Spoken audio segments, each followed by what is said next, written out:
Ho, ho, ho, ho! Merry Christmas!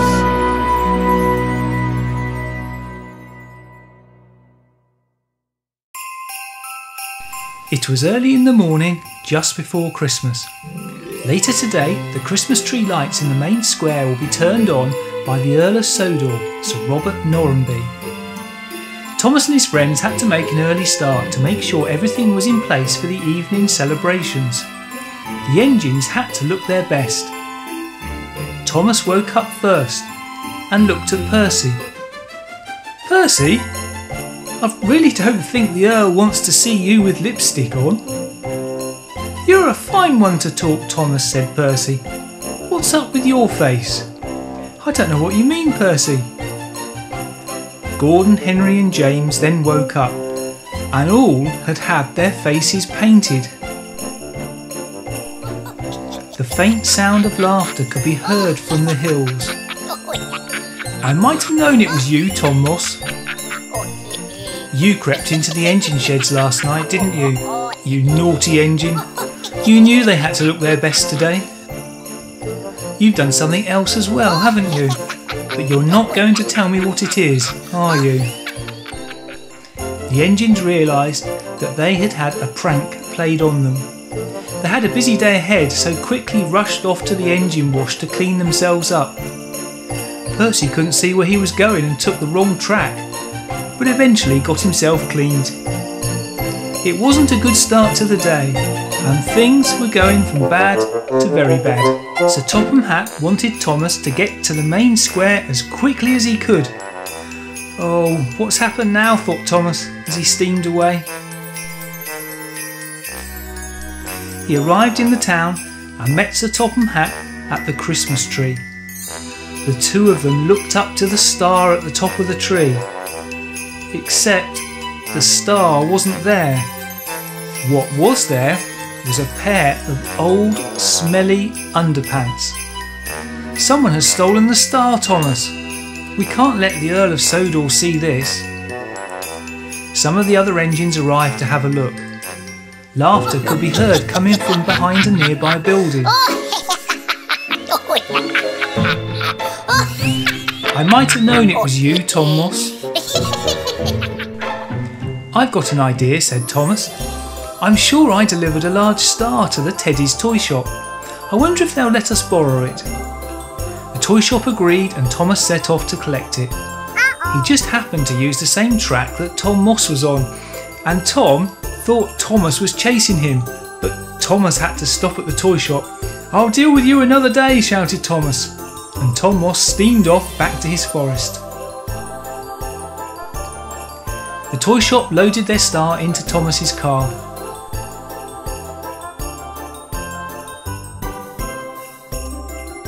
When Thomas arrived at the tree, they took down the smelly underpants and put the toy shop star on the top.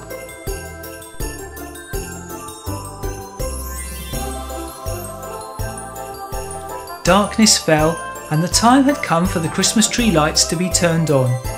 Everyone gathered round and the countdown started. 3, 2, 1. The Earl of Sodor turned the lights on to a cheer from the crowd. The star looked good at the top of the tree. Everyone started singing Christmas carols and all agreed that these were the best tree decorations they had ever had.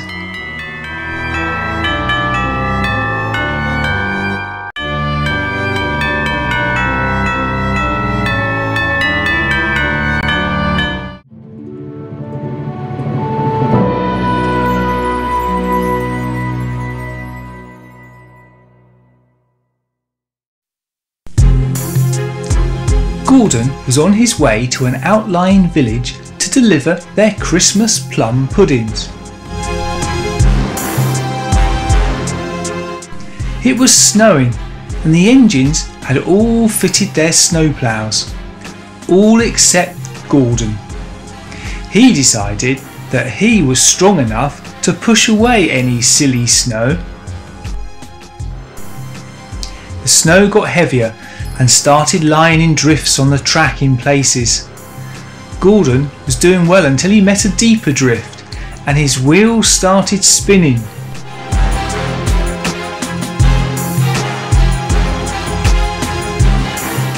and spinning and spinning until they were still spinning, but he wasn't moving. He was stuck. His driver contacted Sir Topham Hatt, who sent out a rescue party.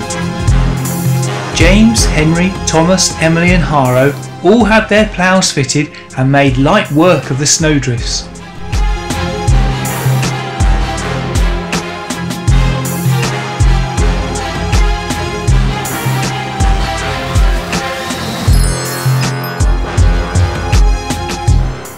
James and Thomas reached Gordon first. Gordon was very pleased to see them. It was decided that Thomas would go in front of Gordon to clear the track, and James behind to push Gordon out of the drift.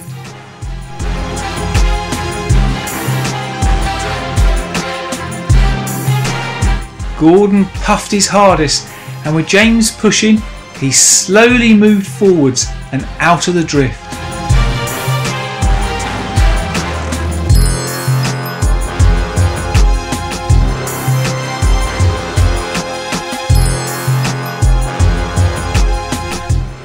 He could now continue his journey on the track that Thomas had cleared.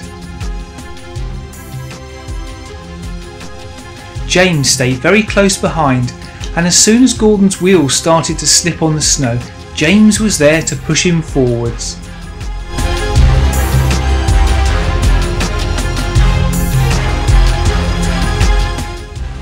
Henry, Haro and Emily all steamed up and down the track, keeping it clear.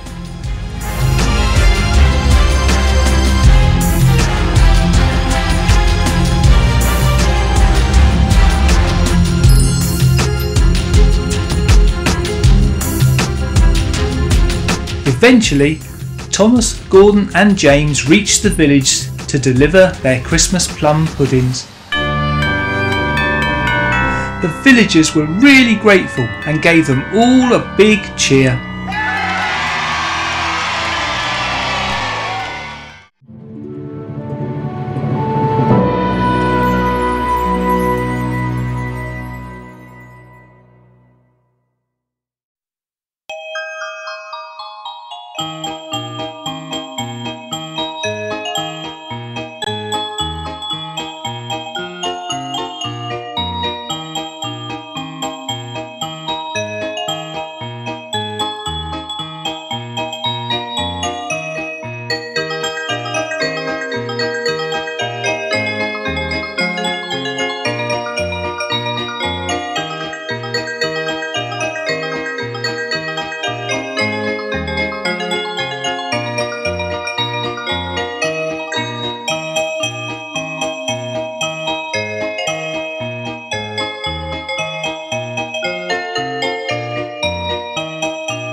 Ho, ho, ho, ho!